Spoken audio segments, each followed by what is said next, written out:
a message just popped up, Tom, that the streaming audience, streaming is turned back on. So I was just pausing there because I thought maybe the live stream had stopped, but I think we're back on. So Linda, final comment from you?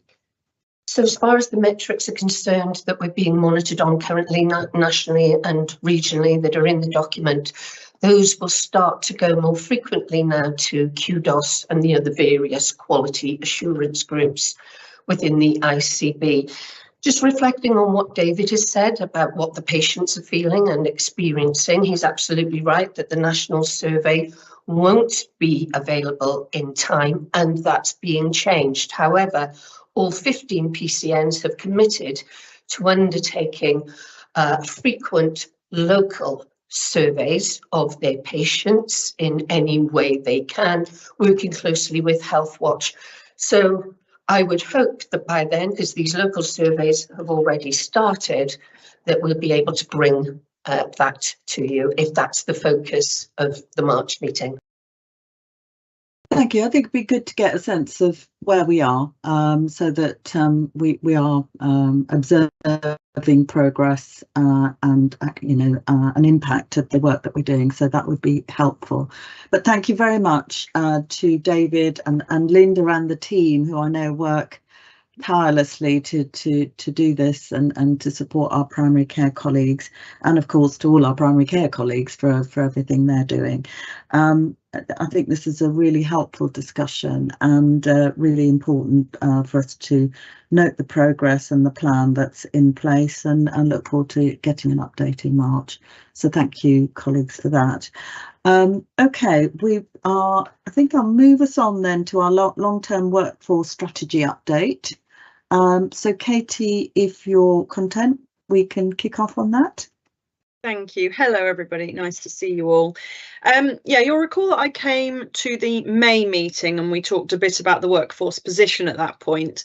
And you asked as a board that we talk a bit more this time about where some of the longer term investment activities are that will help us to sustain the workforce in the longer term across the health and the social care sector. Because clearly we need a strong workforce to be able to deliver on the integrated care strategy that we're all part of. So I think it is, just before I get into that, I think it's worth noting, and you'll see it in the report, that the current position is, I would say, tentatively stabilising. Our turnover is not as high, it's come down a bit.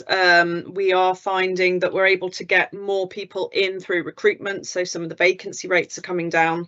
And this is across the piece, both across the health and the social care sector. There are still pockets of concern, and clearly we're looking at those. But what we're not seeing is that same frantic churn that I think we were seeing probably 18 months ago, which is helpful. It's worth saying that we do still have a big concern around agency expenditure, but we do have a paper on that a little bit later on. So I won't spend a huge amount of time on that now, although I will say there's a lot of effort into tackling that. So the long-term approach then, we need to start to put ourselves on a more sustainable footing, and our long-term approach is quite straightforward really. It's something we've been working on for some time prior to the publication of the NHS long-term workforce plan, which is now out, came out in June. And we know that Skills for Care, the workforce group that looks at the social care sector workforce, will be doing a long-term plan as well, and we're expecting that these will dovetail, but obviously we'll keep working on that with social care colleagues. But the main components of our strategy are shown in the report in that diagram on page 3. This is around us wanting to grow our pool at local level, local people at an entry level, wherever we can, retain those people within our system through good retention strategies, through great hygiene factors and good career development. Grow our own, because we know we'll need to grow lots of different functional workforce across all of our bits of the system.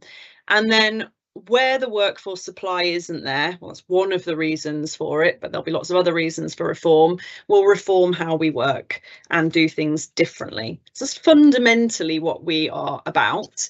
That aligns really well with the NHS workforce plan, which is about train, retain, reform.